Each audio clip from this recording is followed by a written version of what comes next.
pro-life Philippines believes homosexuality is a choice, and one could choose not to be homosexual. Diyoruz ve insan eminim gideceğiz diyoruz. Onu çıkartmayın beyefendi. Yapmış olduğunuz falan. Eylem falan.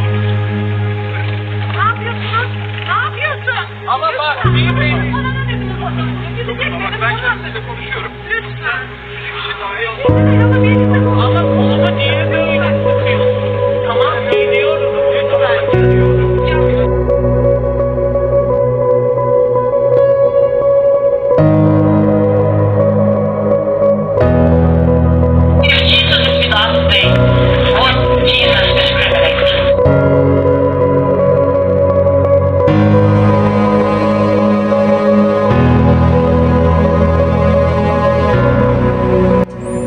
The LGBTQ community is a loosely defined grouping of lesbian, gay, bisexual, and transgender individuals united by a common culture and social movements.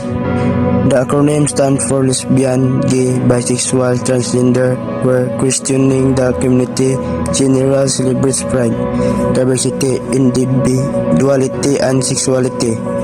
The LGBTQ community has a rich history of activism and advocacy for equal rights. It has been instrumental in advancing civil rights for LGBTQ people around the world.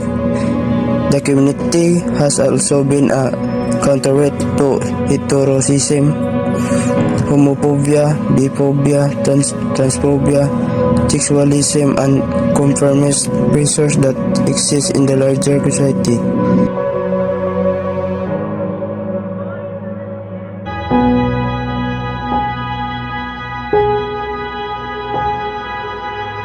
Homosexuality is a sexual attraction, romantic attraction, or sexual behavior between members of the same sex or gender. As a sexual orientation, homosexuality is an enduring pattern of emotional, romantic, and/or sexual attraction, exclusively to people of the same sex or gender. It also refers to a person's sense of identity based on those attractions, related behaviors, and membership in a community of others who share those attractions. Along with bisexuality and heterosexuality, homosexuality is one of the three main categories of sexual orientation within the heterosexual, homosexual continuum. Scientists do not yet know the exact cause of sexual orientation, but they theorize that it is caused by a complex interplay of genetic, hormonal, and environmental influences, and do not view as it is a choice. Although no single theory on the cause of sexual orientation has yet gained widespread support, scientists favor biologically based theories.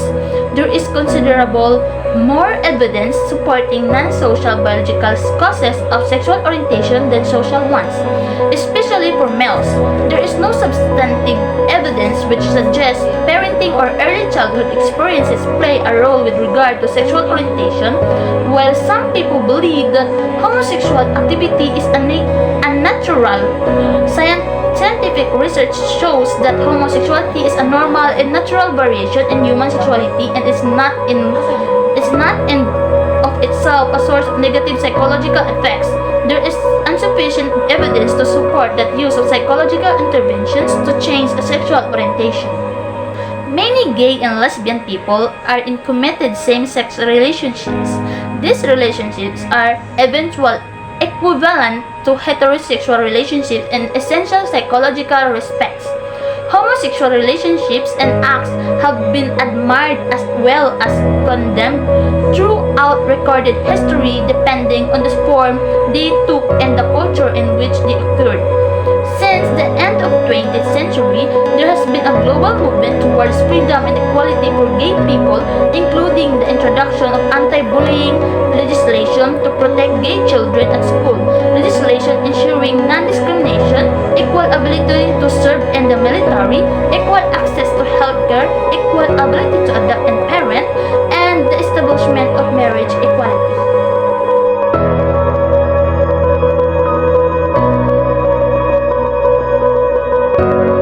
What is SOGI Bill? SOGI Bill, or the Senate Bill number 689, in the 18th Congress of the Republic of the Philippines. It is introduced by Senator Francis N. Pangilinan. The Senate Bill number 689, or an act prohibiting discrimination on sexual orientation, gender identity, or expression, and providing penalties therefore.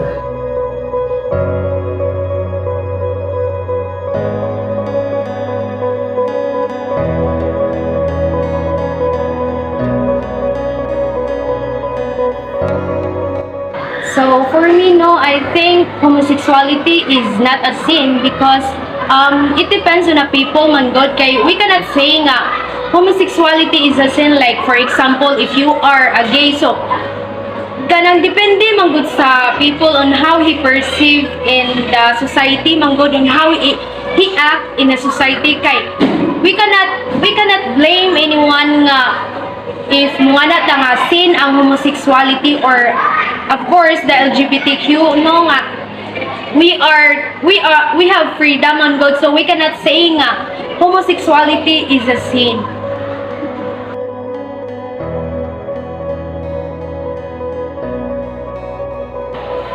So actually, that question is very relevant na, like many people ask for that.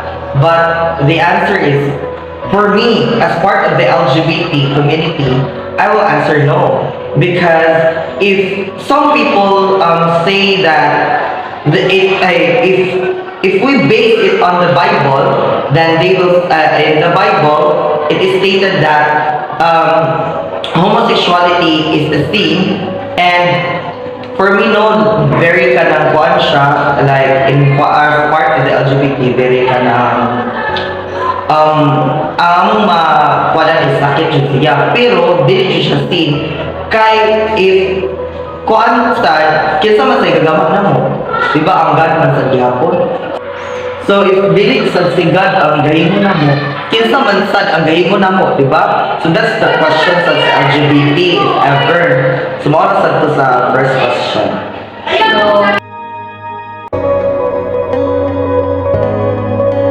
So I think no, Sojibel is about making the other gender accepted in the community or in the environment. So I think it would be better for them to have this bill kay about para bitaw they have inclusivity bitaw in terms of accepting them in the society, or as well in the particular place where they are live or they are situated in. And like for example, no, if we have of course the CR, so of course CR is male and female or man siya. So in this Soji bill, it is where we have other option or other room for the LGBTQ, wherein they have their other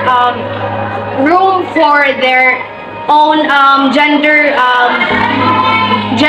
sexuality bitaw. Kay we cannot in my perspective, no, it would be better for them because it would be a sense of inclusion for them. Kay of course in this society we have different perspective man jud on what we see about their gender, or about how they act in the society or in the environment. So it depends. So I would be in my opinion, so Sojibel would be better for it to have the approval, or para ma-law na siya bitaw. So yes. So kada siya nagsigipag kuan mga LGBT anak i-pass na law. It's because Soji bill is kana maguna siya nga law is to accept everyone, ba kana walay mawalay lahi sa kuan, like we are all equal. That's why Soji bill will need to pass.